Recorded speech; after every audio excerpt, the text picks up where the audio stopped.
Hi, I'm Mary Rogers, and this is a Cuisinart Classic Series 14-cup food processor.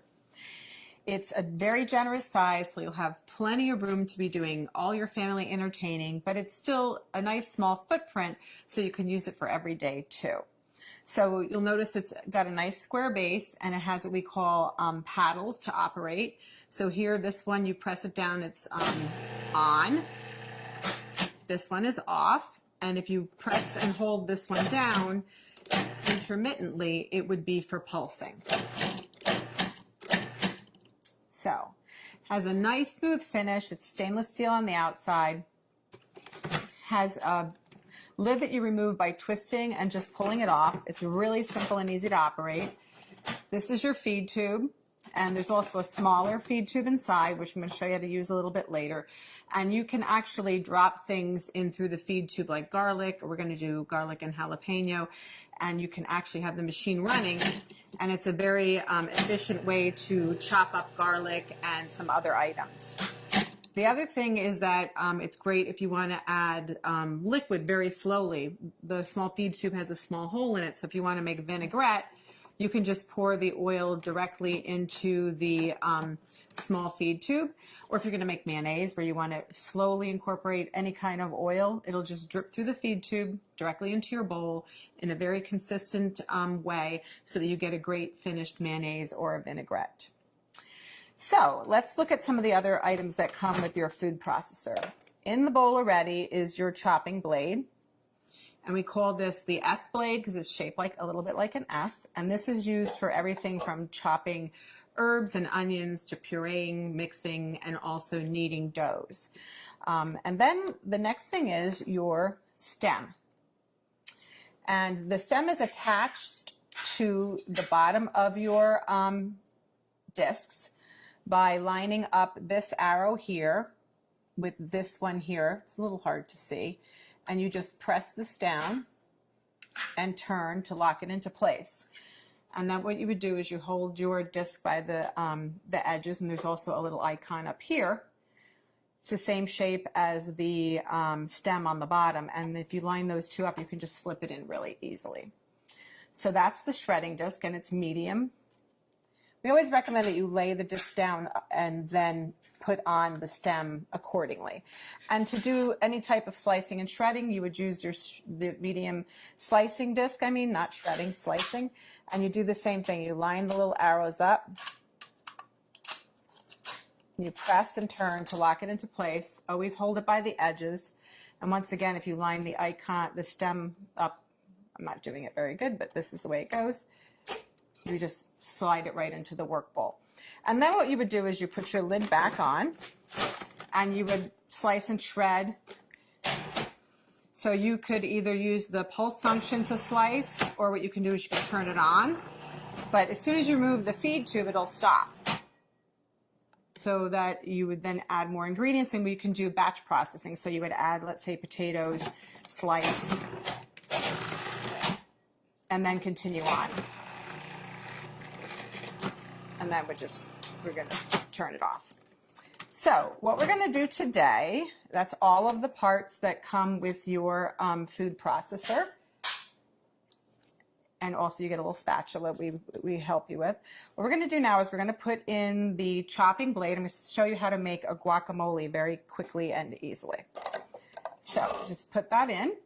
And the first thing we're going to do is we're going to add our cilantro. I'm going to add most of it, not all of it. And you're going to see how efficient this machine is at chopping up ingredients. So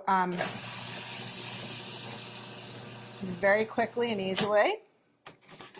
So I modified this recipe a little bit in comparison to how it's written in our instruction manual. Next, we're going to add our tomatoes, which were seeded, and the pulp the interior was taken out, the seeds. And we're going to pulse that until it's finely chopped.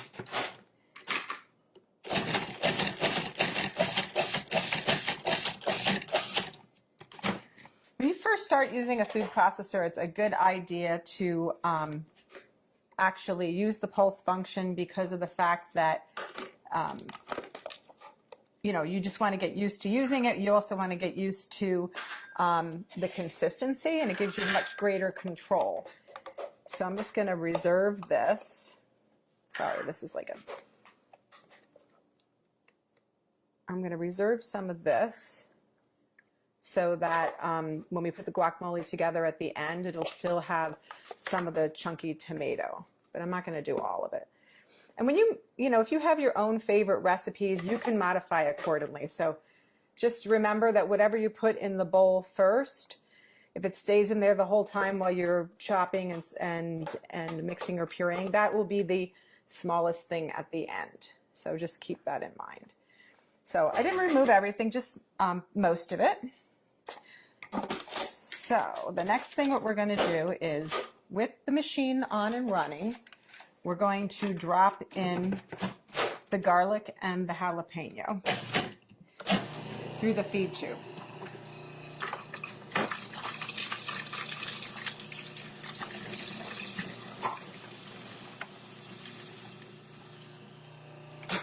We're going to stop and just scrape down the bowl. And then we're going to move on and add our onions, our green onion. Whoops, sorry. So we have to add the green onion. Again, we're going to chop that until it's fine. And then we're going to add the majority of the rest of our ingredients. The first being our fresh avocados. So just do that by adding that like so. And the last of the ingredients, so of course lime juice. This helps keep your guacamole also very fresh looking and gives it lots of extra flavor. This is the salt, cumin, and then the last ingredient is the chili powder. Give it a little zip. So now what we're going to do is we're going to put the lid back on, and then we're going to pulse until it's really creamy.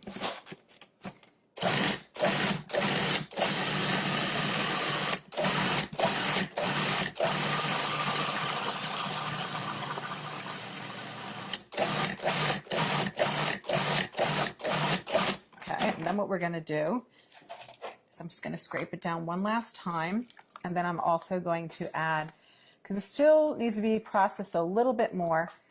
And then what I'm going to do at this point too is add the balance of the cilantro that I reserved.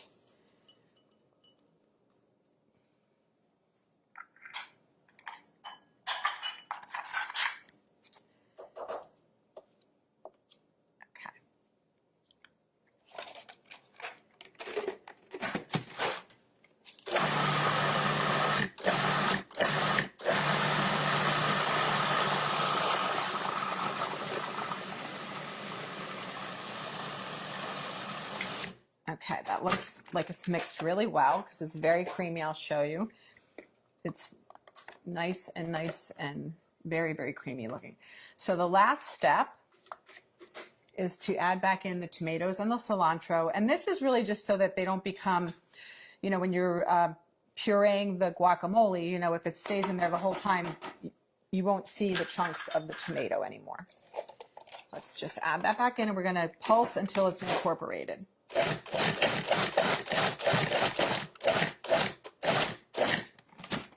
So that's that. So now what we're going to do is I'm just going to add this to our decorative bowl for serving.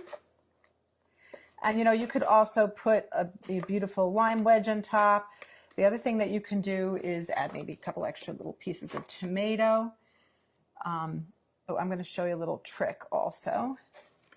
This is a really, really big batch of guacamole, so it's great if you're going to have a party. But the other thing too to remember is if you are going to be making this and then serving it like later, it's a good idea to put a couple of the pits in with the guacamole in the meantime, because this actually helps it, along with the lime juice, from turning brown on you. So you want to just cover this up. You can put it in the fridge if you want, or you can eat it right away.